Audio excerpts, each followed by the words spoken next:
White cop lies about black woman in court, not knowing she's a high-ranking Navy SEAL.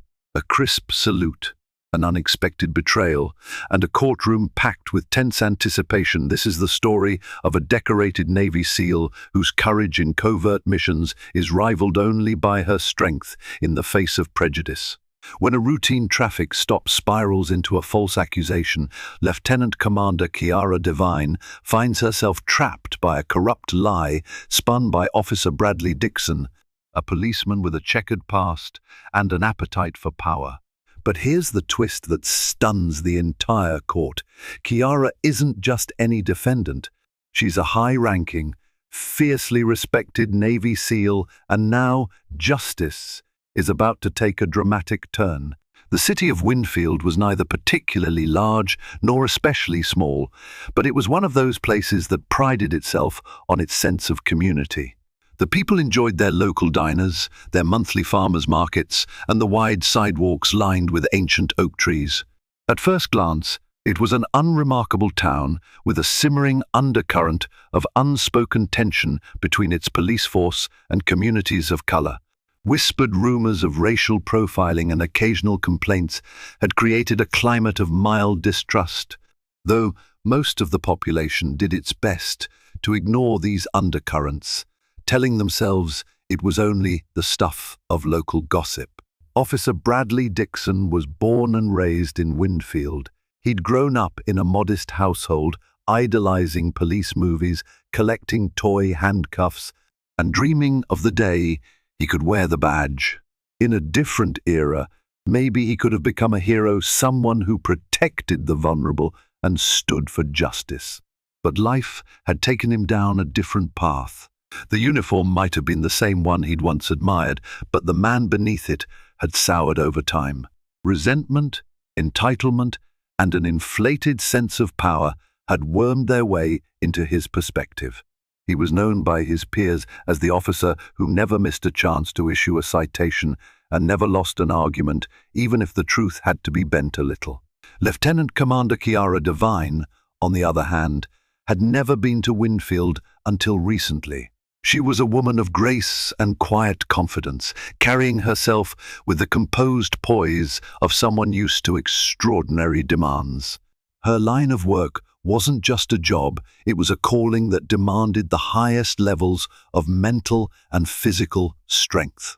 She belonged to the elite ranks of the United States Navy SEALs, stationed out of the famed Naval Special Warfare Command in Coronado, California. She had been deployed multiple times overseas, earning accolades and respect from her peers.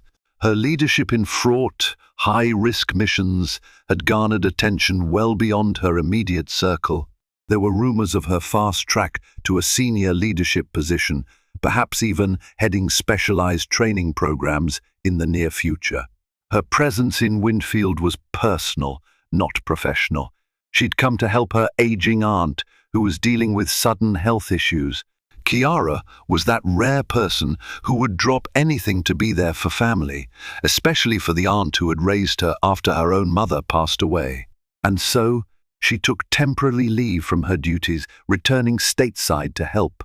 No one in Winfield had any idea that this tall, athletic woman with short-cropped hair and a polite but reserved manner was in any way connected to one of the U.S. military's most formidable branches. One fine evening, Kiara was heading back from the local pharmacy, a short drive from her aunt's house. She had a bag of medication in her passenger seat and was already planning the next day's errands, picking up groceries, taking her aunt to a routine checkup, and taking a break to call her commanding officer back at Coronado to check in. Her mind was elsewhere, not on the subtle flicker of blue and red lights that appeared in her rearview mirror. Officer Dixon had spotted her car, a sleek black SUV with out-of-state plates, coasting a bit above the speed limit. Winfield was known for its speed traps, but Kiara was unaware of the local norms. She slowed down immediately upon noticing the patrol car. Tension coiled inside her, but she tried to set it aside. Traffic stops were rarely pleasant for anyone, but she told herself that everything would be fine. She had done nothing seriously wrong, maybe a few miles over the limit, but nothing dramatic. But Dixon had already decided this was a situation of interest. He saw a black woman alone in an out-of-state vehicle and assumed it was his chance to flex his authority. A quick glance at her license would have told him that she was simply visiting a sick relative. Instead, Dixon began weaving a narrative in his head, convinced that she was up to no good, maybe running drugs or involved in some other illegal activity. He radioed in for a license plate check, ignoring the perfectly ordinary status of the vehicle. When Kiara rolled down her window, she greeted Dixon politely. "Good evening, officer. Is there a problem?" In that brief moment, Dixon took in her calm composure with a sneer. He decided to test her, to see if he could provoke fear. After all, intimidation was a tool he used often. He leaned forward, scanning the interior of her vehicle for anything out of place. "License and registration," he barked, ignoring her question. Kiara complied, silently reminding herself that she was not required to mention she was military, let alone a Navy SEAL. She rarely shared personal details unless it was essential. Let this be a simple traffic stop, she thought. No need to complicate anything. But as the minutes passed, Dixon made his intentions clear. He walked back to her car and began asking aggressive questions. Where was she coming from? Where was she going? Had she been drinking tonight? Did she have anything illegal in the car? The questions were pointed, accusatory, designed to throw her off balance. Kiara remained polite but firm, providing only the necessary details, that she was in town caring for her aunt, that she had just come from the pharmacy, that she did not drink alcohol at all. Officer Dixon didn't believe her. He asked her to step out of the vehicle, claiming that her eyes appeared glassy and that he smelled something suspicious. Kiara was stunned. She knew this routine. She'd seen it in news stories and heard it from friends. It was the classic escalation from a biased officer who presumed guilt. Still, she controlled her emotions and complied, reminding herself that training for high-stakes missions included mastering one's temper. Dixon performed an invasive search, patting her down roughly, hoping to uncover contraband. When he found nothing, his frustration grew. By the time Kiara was back in her car, there was a sour taste in her mouth. The traffic stop ended with a warning ticket and an implied threat. Dixon let her go, but not without searing her license plate number into his memory. Certain he would cross paths with this suspicious driver again. As Kiara drove away, she felt her heart pounding. She'd faced life-threatening dangers across the globe, but this kind of racial profiling at home struck a deeper chord. She refused to let it rattle her composure, but she couldn't shake off the sense of violation. In her experience, the greatest threat to a person's well-being wasn't always an enemy with a gun on foreign soil. Sometimes it was an abuse of authority right in your own backyard. Little did Kiara know the traffic stop was merely the first step in a series of events that would thrust her into a courtroom where the truth would be twisted beyond recognition. And Officer Bradley Dixon, so certain of his own power, would learn a lesson he could never have predicted, especially when the woman he tried to frame revealed her true identity as one of the Navy's elite. 3 days passed with relative calm. Kiara busied herself with caring for her aunt, driving back and forth to the local hospital, picking up groceries, making sure her aunt's prescriptions were in order. She received daily phone calls from concerned family members, and she always reassured them that everything was under control. If anything, she was grateful for the slower pace. After years of breakneck missions around the world, a quiet, small-town routine, even under stressful family circumstances, was a welcome change. Still, in the back of her mind, the encounter with Officer Dixon lingered like an unpleasant smell that wouldn't quite dissipate. She tried to push it out of her thoughts, telling herself that it had been a minor incident, A single moment of prejudice she could endure. She never expected it to escalate, but escalate it did. On the morning of the fourth day, Chiara was at the local grocery store, comparing labels for low-sodium soup for her aunt's new dietary restrictions, when her phone buzzed. It was the hospital staff calling to confirm an appointment. She was finalizing the schedule when she noticed two uniformed police officers walk into the store, scanning the aisles as if on a mission. She recognized one of them immediately, Officer Dixon. His eyes locked onto hers. There was something in that gaze, a cold satisfaction, as though he'd been hoping to run into her again. Chiara's pulse quickened, but she willed herself to remain calm. She finished her call, hung up, and went back to reading labels. She had every right to be there. If Dixon wanted something, he'd have to approach her. And he did. He came straight toward her, a second officer following an older man with tired eyes who looked more reluctant than anything. Dixon paused in front of Chiara, crossing his arms.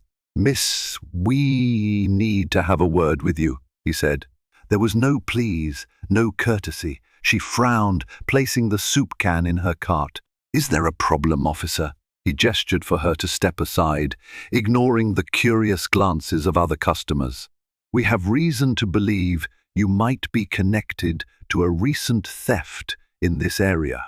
We'd like you to come with us for questioning." Chiara blinked in disbelief. "A theft? I have no idea what you're talking about."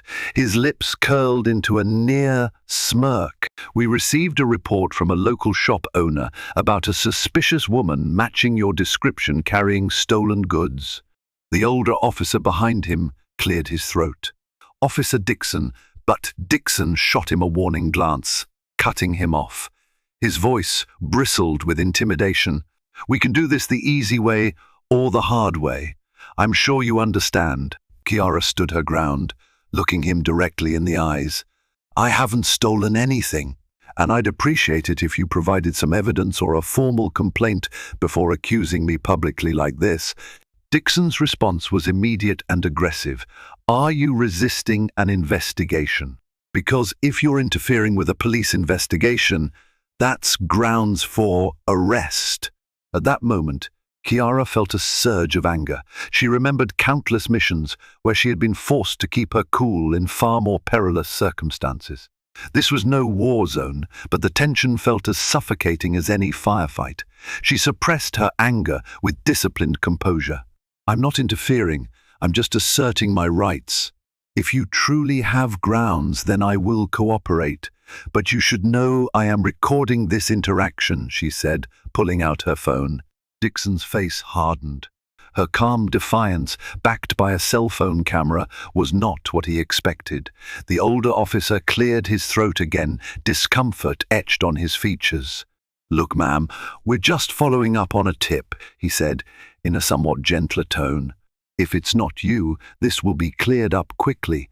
We can handle this discreetly."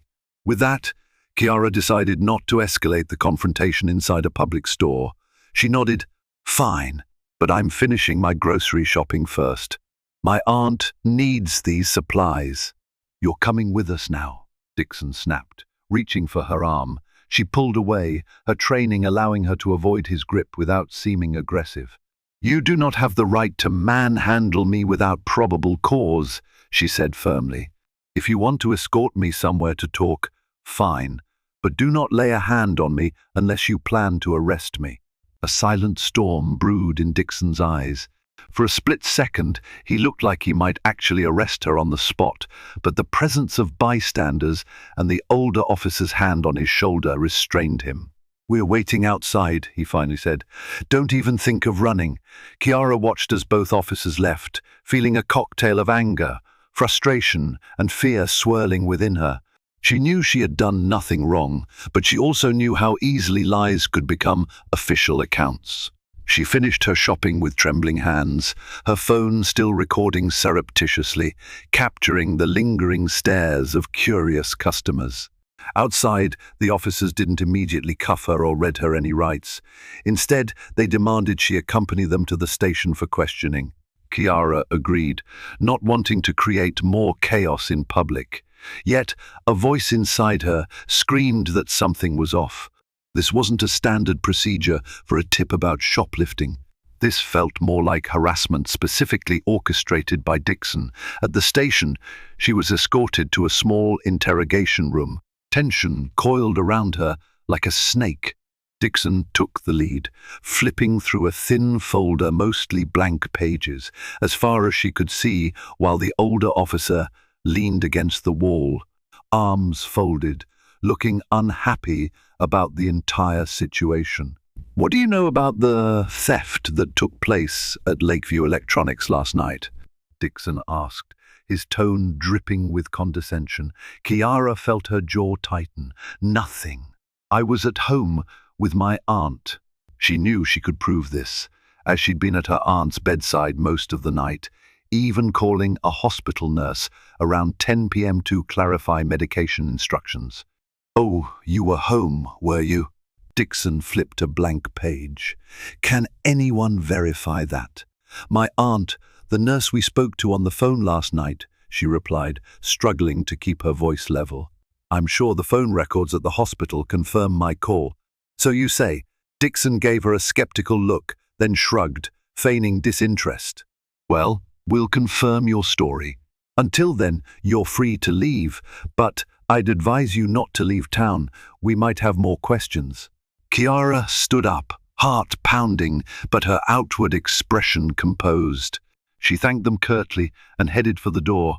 The older officer moved aside to let her pass, giving her a look that might have been sympathetic, as though even he realized something wasn't adding up. Still, he didn't speak up. Back in her SUV, Kiara gripped the steering wheel. She felt outraged, violated, and helpless all at once. She'd been in the hands of insurgents, endured extreme training, faced dangers that most people couldn't imagine. Yet, somehow, this experience being targeted by her own country's law enforcement for no valid reason hit her like a punch to the gut. She took a few moments to breathe, then started the engine and drove back to her aunt's house, mind spinning with the question, how far would Dixon go? Officer Bradley Dixon's shift ended that evening, but his obsession with Kiara Devine did not. In a cramped office in the back of the police station, he sat hunched over a computer, pulling up her name in various databases. So far, nothing incriminating had emerged, just a standard driver's license record from California, no arrest history, no outstanding warrants. But Dixon wasn't satisfied. He drummed his fingers on the desk, scanning through any detail he could find, determined to piece together a story that would justify his suspicions. In truth, his motives went deeper than the mere suspicion of a random stranger. Dixon had built his career around a sense of superiority that, in his mind, justified any means necessary to stay on top. The prospect of encountering a black woman who refused to be intimidated by him felt like a direct challenge. His mind twisted Kiara's composure into defiance, fueling the notion that she must be hiding something. If she wasn't, why would she be so calm? He convinced himself that he wasn't acting out of racism or personal grudges. He was simply a good cop, doing his job at least. That's the narrative he repeated to himself. Yet a small corner of his mind, the part he'd long repressed, whispered that he was crossing lines. He silenced that voice by reinforcing his zeal. People in this town deserved a safe community, and Dixon was willing to do anything to make that happen, or so he rationalized. As the clock neared midnight, Dixon concocted a plan. He'd gather statements from individuals in the area, plant the seed that Kiara had been snooping around suspiciously, maybe even bribe an informant with a promise of leniency for their own small infractions. If he could link Kiara to any wrongdoing, no matter how minor, he could open an investigation that would place her under the system's magnifying glass. And once you got someone into the system, anything could happen, especially if you knew how to manipulate it. The next day, Dixon's plan kicked off. He visited Lakeview Electronics, the scene of the alleged theft that he'd used as a pretext for questioning Kiara. The owner, a weary, middle-aged man named Miguel, was cooperative but not particularly invested in Dixon's line of questioning. "I'm telling you, officer, I didn't see anything unusual. I only discovered some items missing when I checked inventory." Dixon pressed him. "Do you recall seeing a black woman with short cropped hair anywhere near your store?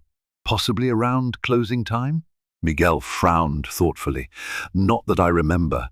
The only people around closing time were a few regular customers. Could have been anyone, though. I was mostly in the back office." He shrugged. "Sorry." Unsatisfied, Dixon offered a leading suggestion. Maybe she was lurking around outside, possibly scouting the place. "Could you have missed her if you were in the back?" Miguel hesitated, as though unsure how to answer. "I suppose it's possible, but I really don't recall seeing anyone like that." Dixon left, frustrated.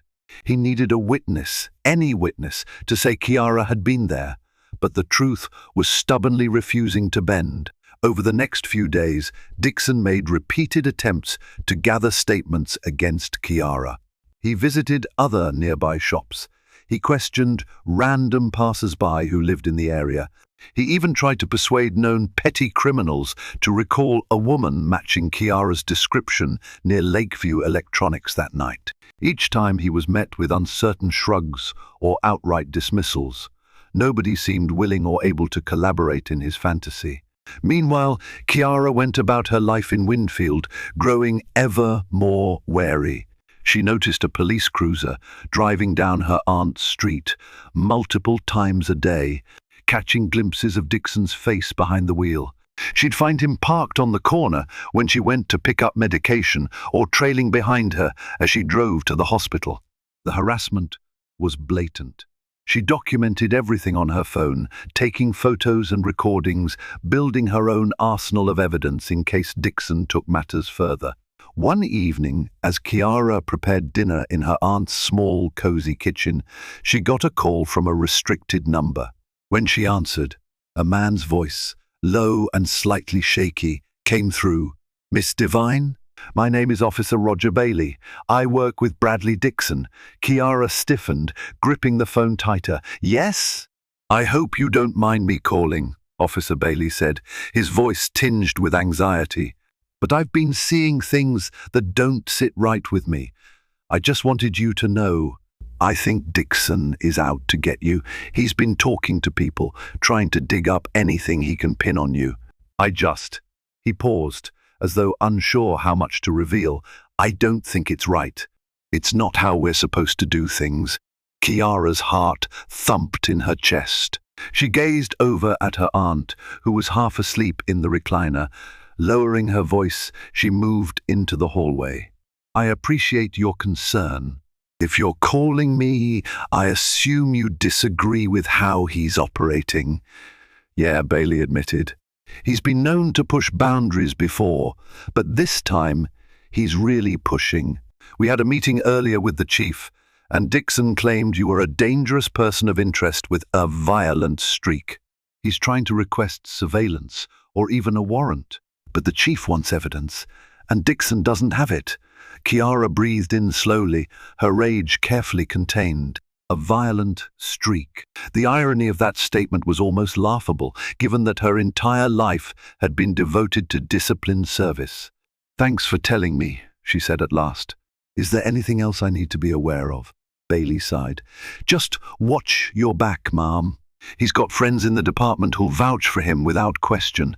But, for what it's worth, there are also good cops here who won't back him unless he shows something concrete.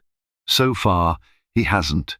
After hanging up, Kiara stood in her aunt's hallway, phone in hand, trembling with a fury she seldom allowed herself to feel. She could handle external threats, kidnappers, terrorists, insurgents, but this was a different beast. This was betrayal from within the system she'd fought to protect her entire life.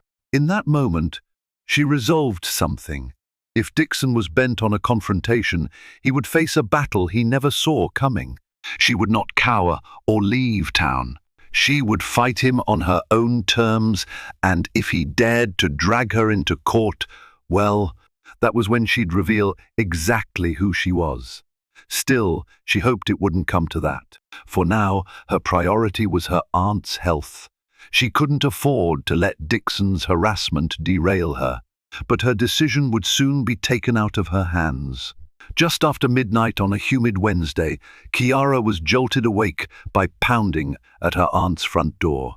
She sat up in bed, heart hammering, and quickly threw on a robe before hurrying to the door. Her aunt, frail and disoriented, peeked out from her bedroom, asking if everything was okay. Kiara gestured for her to stay put and cracked open the door. There stood Officer Dixon and two other uniformed officers, official and stern-faced, with flashlights blazing. The harsh beams of light lit up the front hallway, reflecting off the polished wood floor. "Open up." "We have a warrant," Dixon announced triumphantly, brandishing a slip of paper. A swirl of panic ran through Kiara. "A warrant for what? What is this about?" she demanded, stepping onto the porch. She kept her voice low, worried about her aunt's health. The last thing her aunt needed was this kind of stress. "We have reason to believe you were involved in a hit-and-run earlier tonight," Dixon said, barely concealing his smugness. "A vehicle registered to you was spotted fleeing the scene of an accident on Route 17. There's damage to the other car, and the driver is in critical condition." Kiara's mind reeled.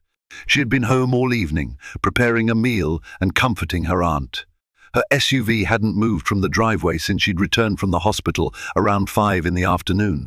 This was a blatant fabrication.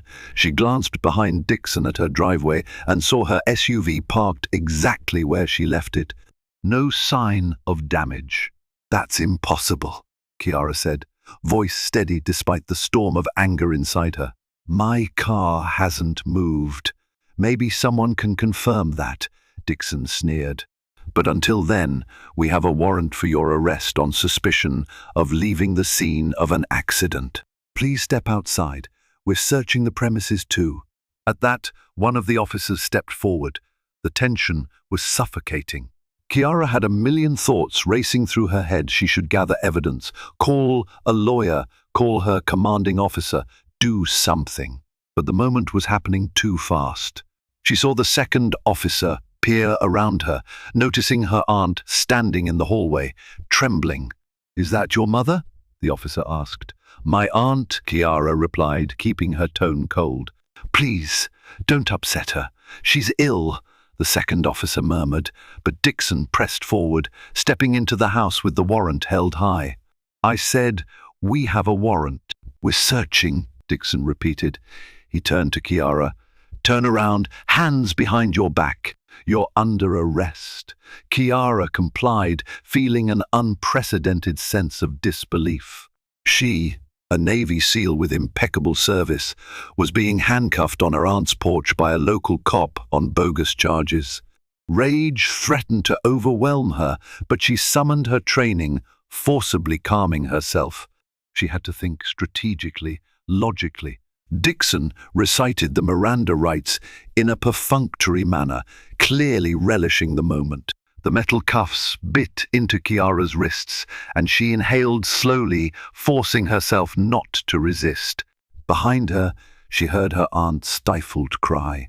The second officer gently guided her aunt into the living room, assuring her that they would only be a few minutes.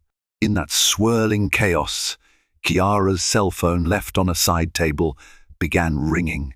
She recognized the ringtone, her commanding officer, Captain Reyes, probably calling to check on her aunt's condition.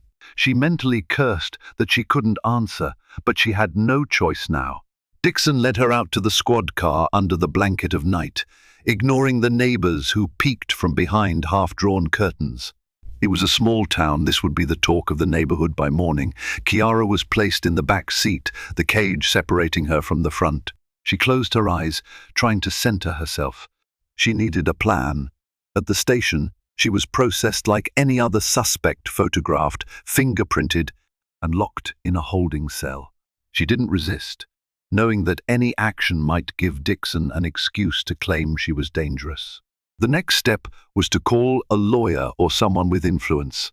However, she knew better than to reveal her full identity to just anyone. Her history as a Navy SEAL was classified in key respects, and she couldn't just blurt it out without context. But that was likely to come out soon if this escalated to court.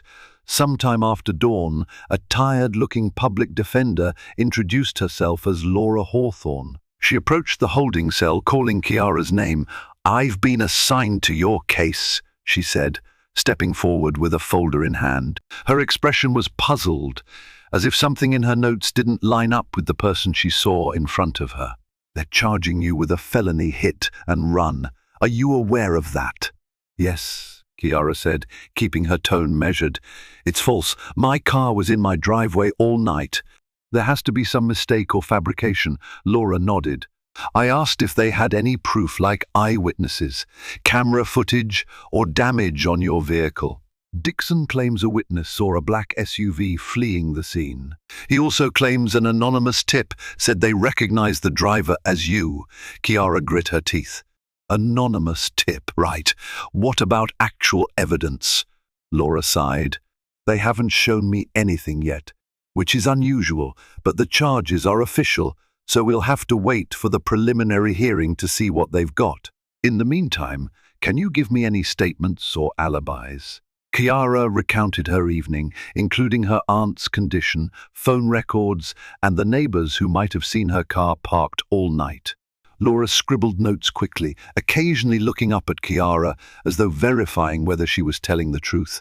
The unwavering calm in Kiara's voice apparently made an impression. "All right," Laura finally said. "I'll do my best to get you released on bail quickly.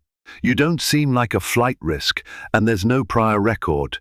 She paused, fiddling with a pen. "Can I ask you something? Is there anything in your background that would explain why the officer is so fixated on you? I noticed all these side notes about you being dangerous, possibly having combat training."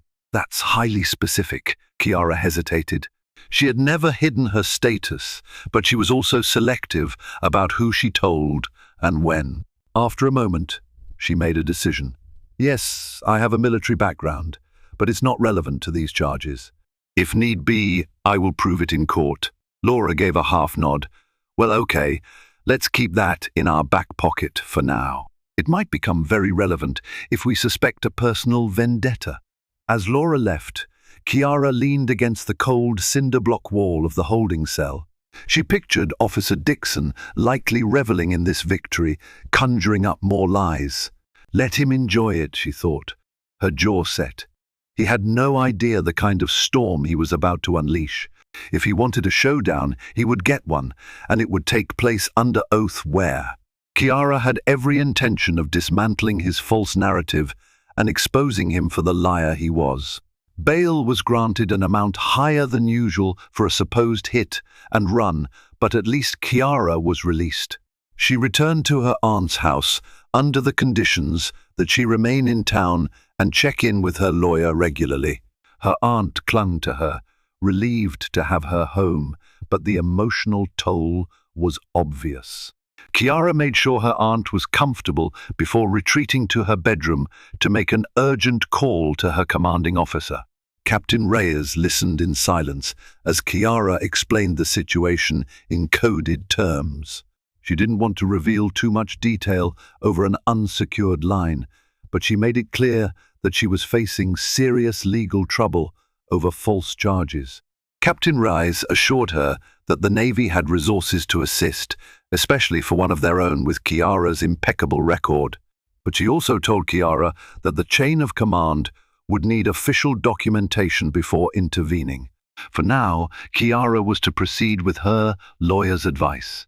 A week later, the day of the preliminary hearing arrived. The cramped county courthouse exuded a musty smell of old wood and dust.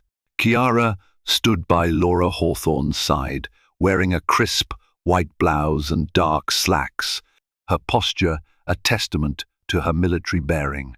She noticed the curious glances from other attorneys, the typical reaction to seeing an accused felon who looked so composed.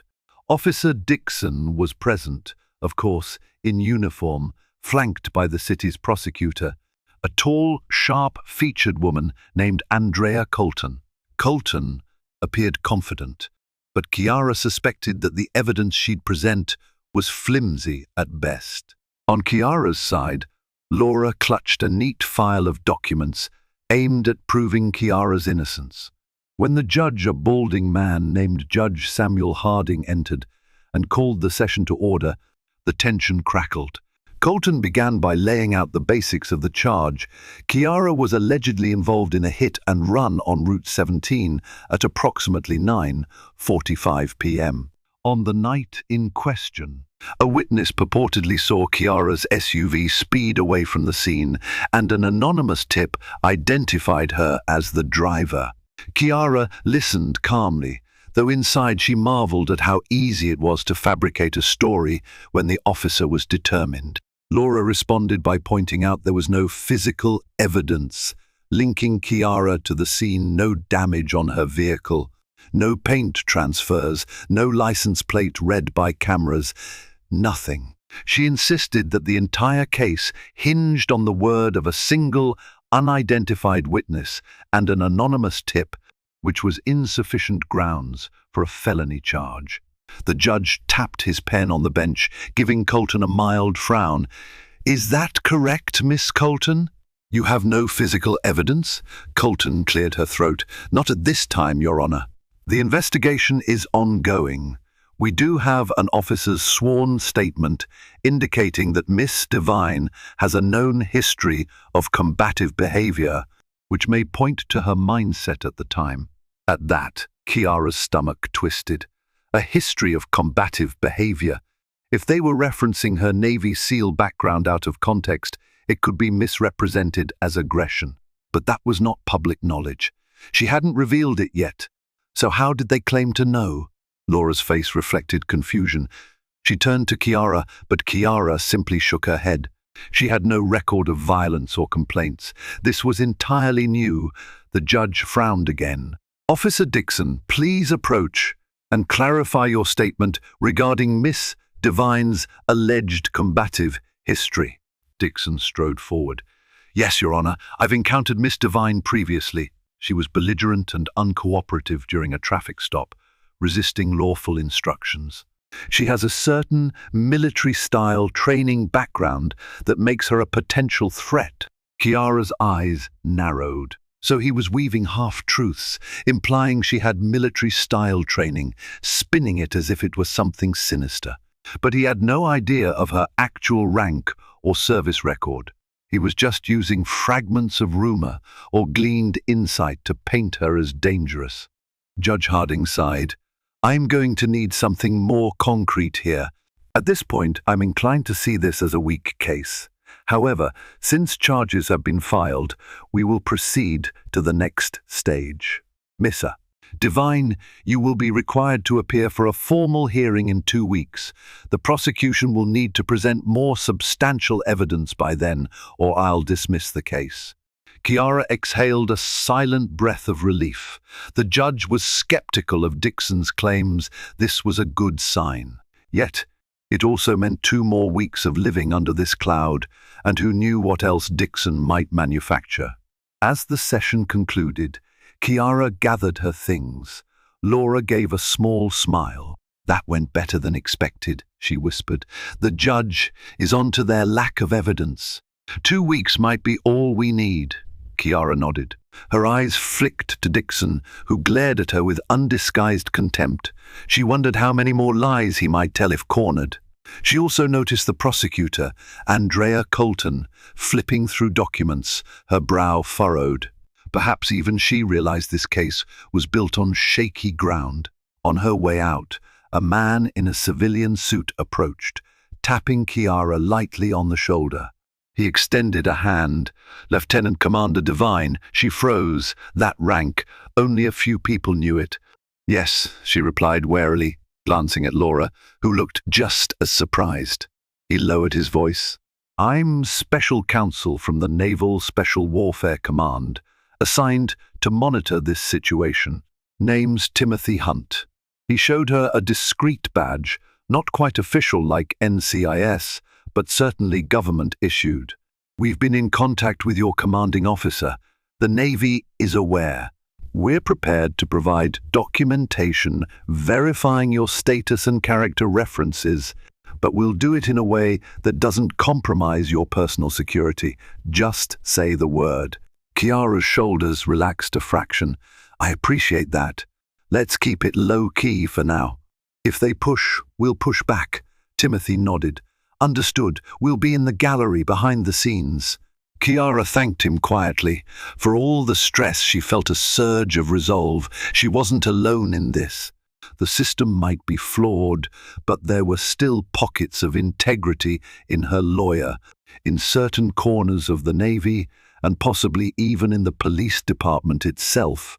Given Officer Bailey's phone call, Dixon could spin his lies, but sooner or later the truth would punch through. As she left the courthouse, Kiara mentally prepared for the battles ahead. 2 weeks until the formal hearing, and it would be 2 weeks of gathering every shred of evidence. Every phone record, every statement from neighbors and hospital staff. And if the day came when Dixon tried to paint her as some violent rogue, she would reveal the full breadth of who she was.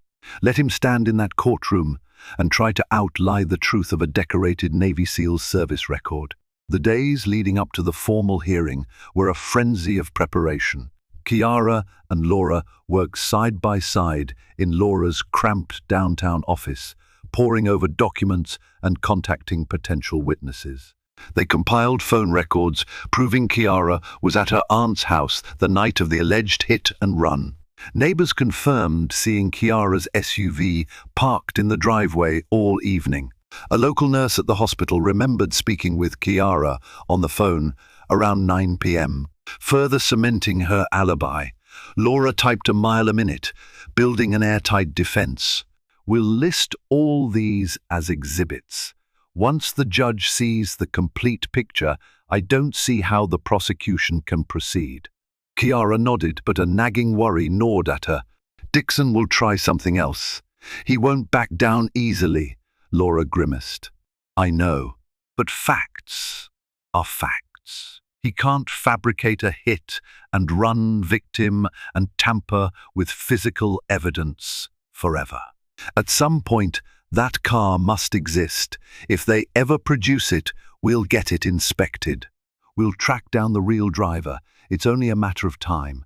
That same day, Kiara received a text from Officer Roger Bailey. Watch out, Dixon is desperate.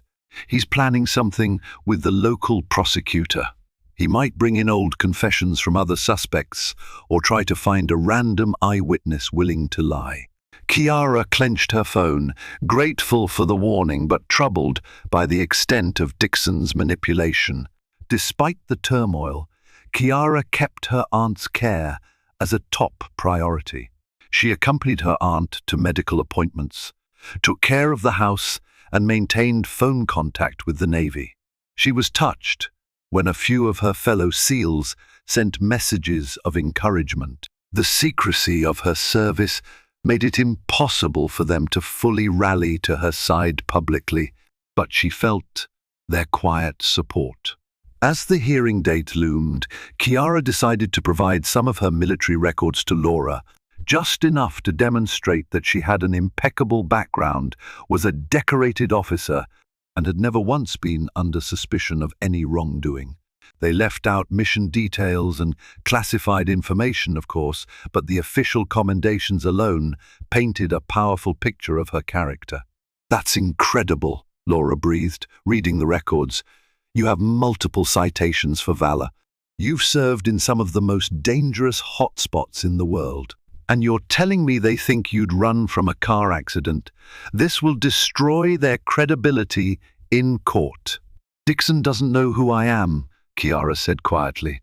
He just thinks I'm some random woman he can bully.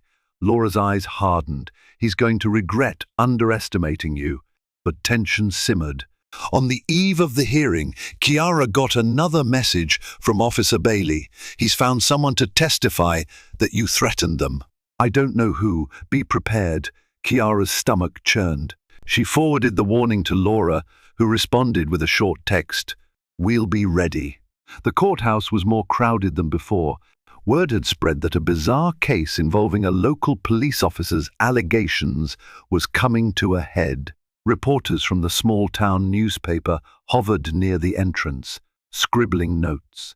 Dixon stood near the prosecution's table, eyes fixed on Kiara as she arrived with Laura.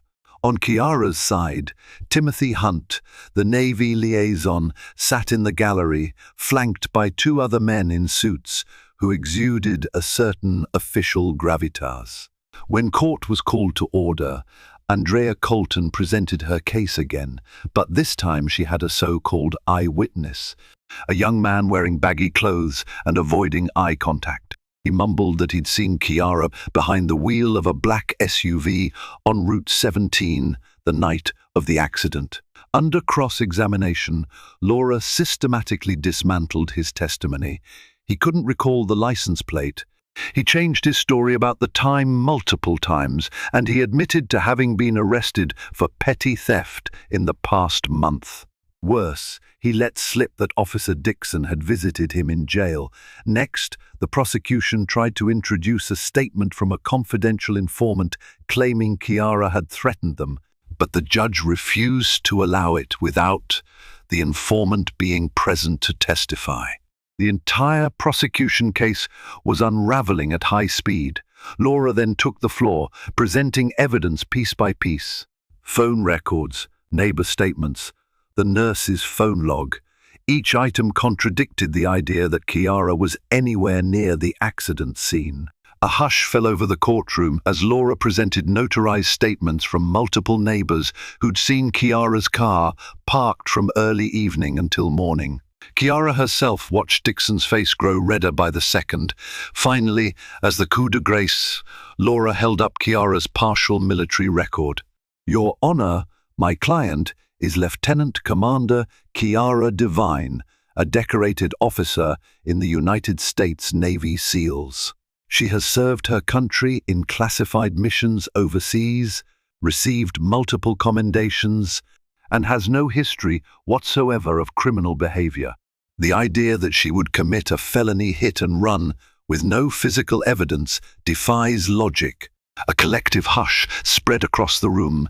Even Judge Harding looked slightly taken aback. Many in the gallery exchanged glances. They had no idea Kiara was military, much less one of the elite. The judge cleared his throat, reviewing the record. Miss Colton, do you have any rebuttal to this new information? Colton's cheeks flushed. Your Honor, we were not made aware of her Navy SEAL status, nor have we had time to verify these documents. Laura's voice cut in, polite but firm. All documents are officially certified by the Department of the Navy. If Miss Colton requires verification, we have a representative from the Naval Special Warfare Command here. Timothy Hunt stood up in the gallery, nodding at the judge. Yes, Your Honor, I can confirm everything. Miss Devine's counsel has submitted. Judge Harding took a moment to review the official seals, glancing up at Timothy. Then he looked down at the prosecutor. Miss Colton, we must consider the credibility of an individual with such a service record. Coupled with the alibi evidence, this case appears extremely weak. Colton swallowed, flipping through her own notes in vain. She turned, as though expecting Dixon to step forward with a last-minute revelation. Dixon stood, face pale, but said nothing. The judge removed his glasses. I see no basis for this case to proceed to trial. Miss Devine, the charges against you for hit and run are dismissed, and your record shall be cleared of this accusation. Court is adjourned. A burst of emotion coursed through Kiara's body. Relief washed over her, but so did a burning anger at how easily a lie had nearly derailed her life. She exhaled a slow breath, giving Laura a heartfelt hug.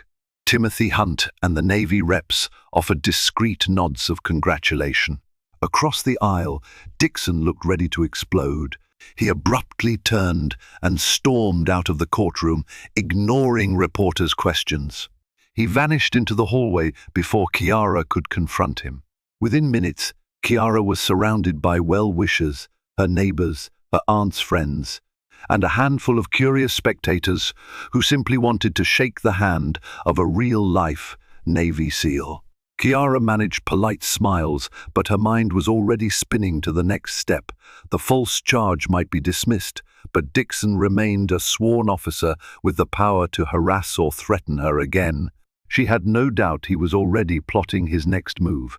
Dixon's behavior in the days after the dismissed case was erratic.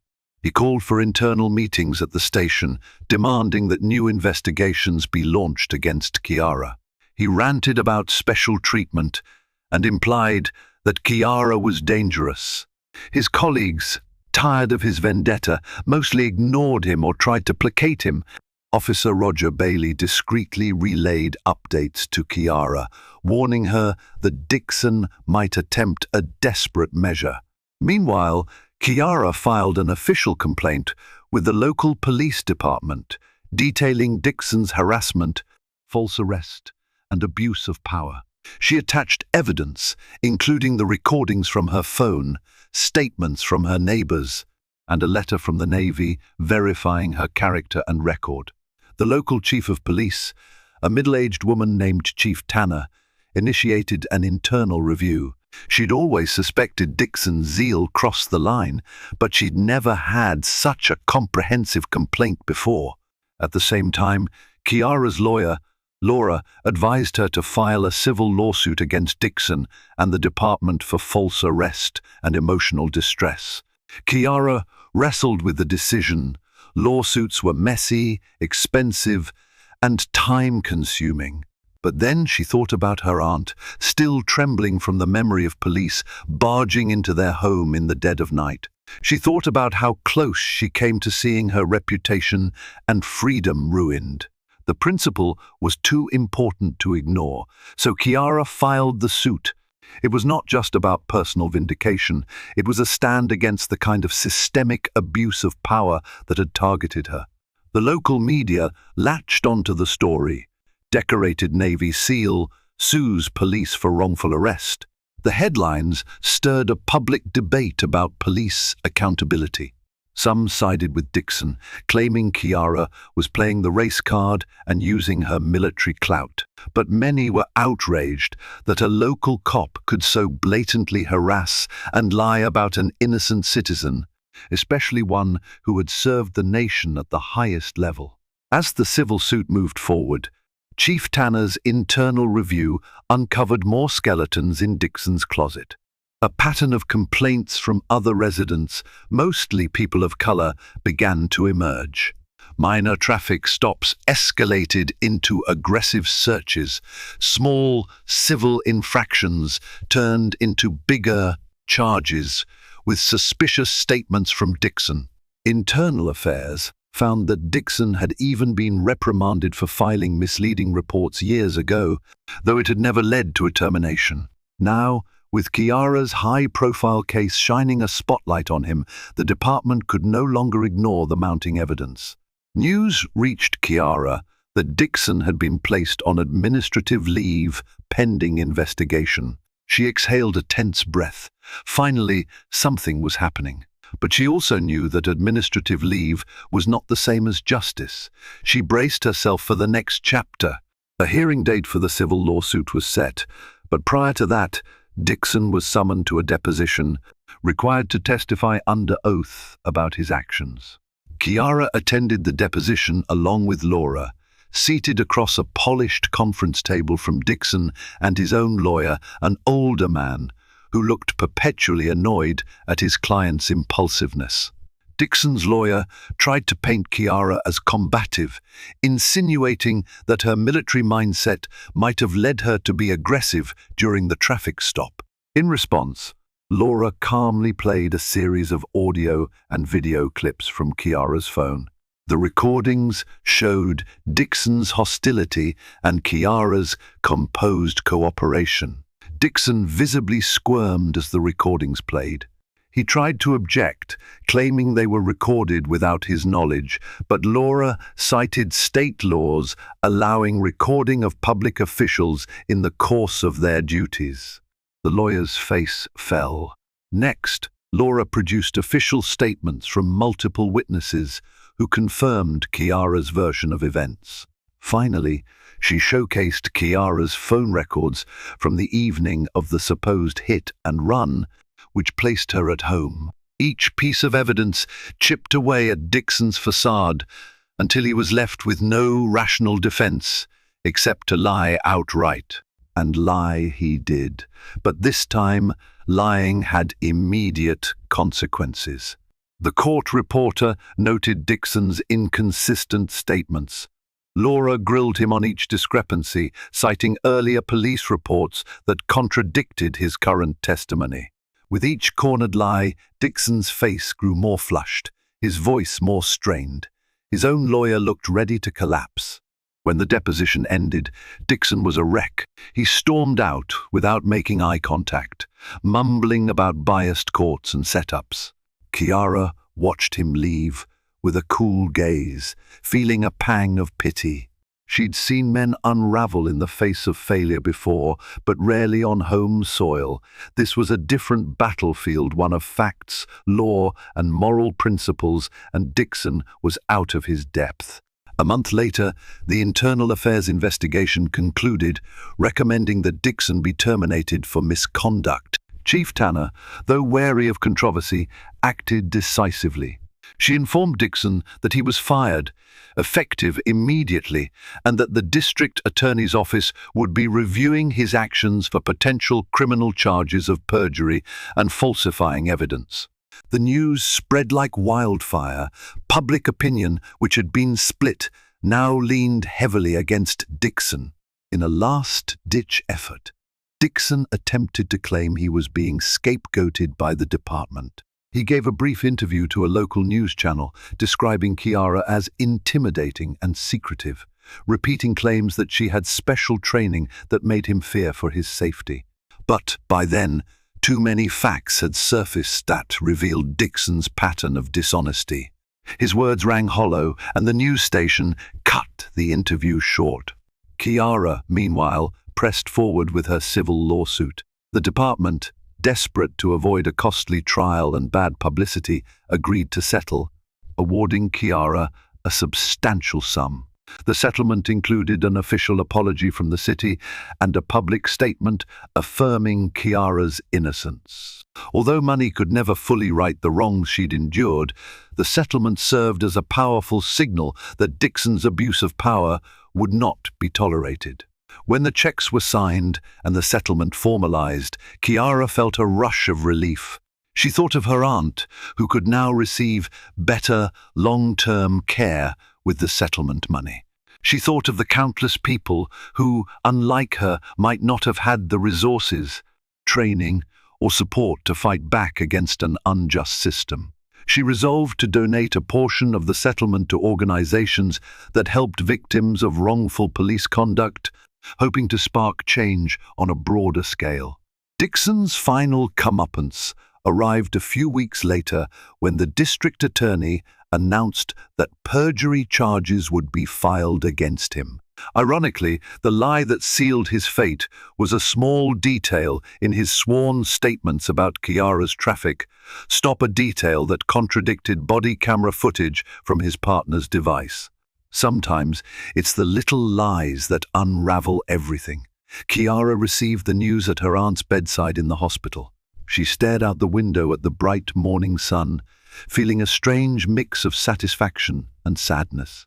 Satisfaction because justice had finally caught up with Dixon. Sadness because she knew how deeply broken the system must be for this kind of abuse to happen in the first place. But in that moment, as her aunt's hand rested gently on hers, Chiara realized that sometimes the strongest battles are fought without firing a single round. Her uniform, her medals, her rank as a high-ranking Navy SEAL, these had given her the tools to stand against Dixon. But it was her unwavering sense of justice, the will to protect her loved ones and uphold what was right, that had guided her through the storm.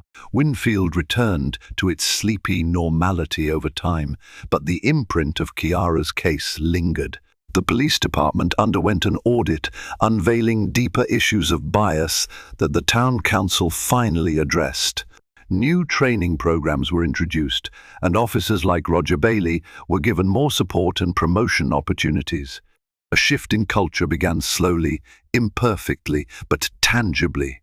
Chief Tanner, impressed by Kiara's unshakable resolve, asked her to speak at a community forum on police-community relations. After some deliberation, Kiara agreed, seeing it as an opportunity to foster healing rather than hold on to resentment. She stood at the small auditorium wearing civilian clothes and spoke candidly about her experiences both overseas in the line of duty and at home, confronting prejudice. She didn't mince words about the injustices she faced, but she also offered a path forward, emphasizing accountability and mutual respect. Her words resonated, people applauded, some even wiped away tears. In that moment, Kiara realized that her presence could inspire change far beyond any settlement check or internal review. If sharing her story could prevent even one more person from suffering under a corrupt officer's thumb, it was worth it. When the forum ended, an elderly woman approached, tears in her eyes. "My grandson was bullied by Officer Dixon a few months ago," she whispered. "Thank you for standing up to him. If you hadn't, maybe he'd still be out there, terrorizing people." Kiara placed a gentle hand on the woman's shoulder. "That's why I had to fight," she replied simply. Later, as the setting sun cast long shadows on Winfield's quiet streets, Kiara returned to her aunt's house. She helped her aunt with an evening routine, then stepped outside to look at the sky. The events of the past weeks had been harrowing, but she had emerged stronger, more certain of who she was and what she stood for. Her phone chimed. A text from Captain Reyes. "We're proud of you, Lieutenant Commander. The team awaits your return when you're ready." Kiara smiled. She would soon go back to Coronado, to the life she'd dedicated herself to, but now with a renewed sense of purpose. Her ordeal had reminded her that the ideals she fought for overseas, the values of justice, honor, and dignity, were just as necessary on home soil. She lingered on the porch, inhaling the cool night air. Once again she was reminded that true courage isn't just about braving firefights in a faraway land. It's about confronting injustice wherever it appears, even in the form of a small-town cop with a badge and a grudge. And sometimes the greatest victory is simply ensuring the truth sees the light of day. This emotionally charged journey of courage and justice has shown us how truth, resilience, and unwavering moral resolve can overcome even the deepest prejudices. From the moment Officer Bradley Dixon first pulled over Lieutenant Commander Kiara Devine to the final hammer of accountability that fell on him, we've seen the power of one individual's stand against injustice and how that stand can inspire us all. Each of us possesses the ability to champion fairness and protect the fundamental values we share. Now, if you enjoyed this narrative, be sure to like, share, and subscribe to our channel. Spread the word so that more people can hear Kiara's story. Your support allows us to continue bringing stories that matter, stories that spark our collective call for dignity and hope. Thank you for watching. And until next time, stay vigilant and stay brave.